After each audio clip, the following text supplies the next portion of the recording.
today at the Van Gogh for another one of these exhibitions of the 19th century painters.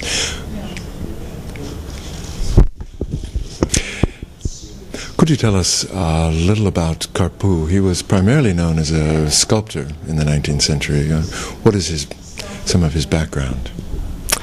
Carpeux is, of course, one of the main sculptors of the 19th century, before the age of Rodin. Rodin is a main sculptor, but is too, and this is a project of this exhibition, a very interesting painter, but unclassifiable painter, very personal, and he likes the unfinished manner and the sketched paintings, and so it is very difficult to classify, and he reserves this part of his production for himself and for his friends and for his family, and he never try by personal choice to exhibit or to sell his painting. Now, he was best known in the 19th century for being a sculptor who, in fact, I think one of his most famous works is the Opera House in Paris under the reign of Napoleon III, who's right behind you. What other sculptures, and what was his style like as a sculptor? His style as sculpture is to have introduced life and naturalism in sculpture. The sculpture he studied is a neoclassicism sculpture, and is one of the great romantic in sculpture. He introduced naturalism. He introduced the charm of femininity, the sensuality, the smile, the famous smile of Carpeux, and this is really a part of Carpeux to the modern sculpture. He opens the door to modern sculpture, to Rodin, to all the different currents of the 19th century sculpture. And in painting, his part is very different. He introduced modernity, but at this time modernity is impressionism, and is not at all an impressionist. He is, I would say, more modern than impressionist. He dared to unfinished painting. Not one of his paintings are finished. All is sketched, and he stopped to work in painting. He stopped to work when he thinks that the best is said, the best is painted. He has no care of to finish a painting, and thus it's really a modern attitude at this time.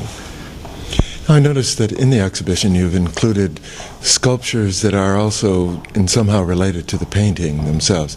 Did he paint the painting before, or how did that work? Was it a sketch for the sculpture, or what? Yes, this is a very interesting point of the exhibition. It was, of course, interesting to compare sculptures and paintings. And in fact, we can imagine that he used colors, he used painting to elaborate his sculpture. But no, when he painted sculpture, it's after the work sculpted is achieved. He used, in a certain way, paintings to prolong his dream of the form, and with technique which is really a technique of painter. He don't use before, but after he used colors and sketches to achieve the dialogue between the sculpture and his creation.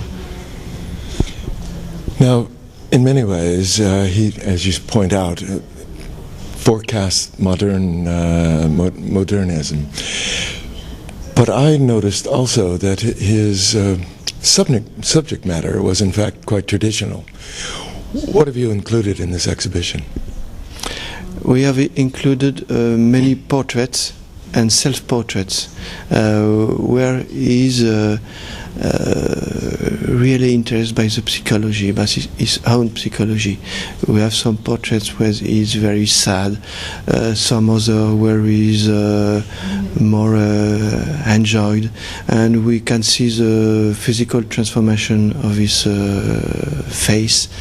And here we have some portraits in this room, and we saw the connection between the sculpture and the painting, and I think his way to go inside of the psychology of the characters of his friend, because he has in sculpture he has official commands, but in paintings he chooses really his model. He has not obligation of command.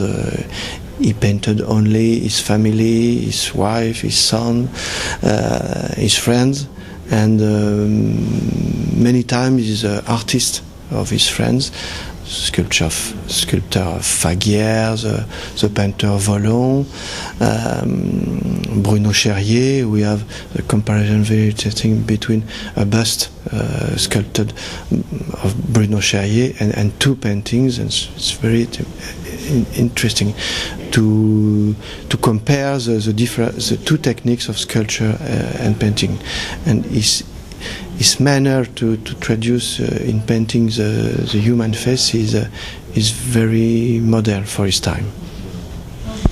Now, was he a successful sculptor during his lifetime?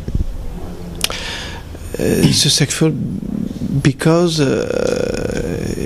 it was for his contemporaries the expression of modernity.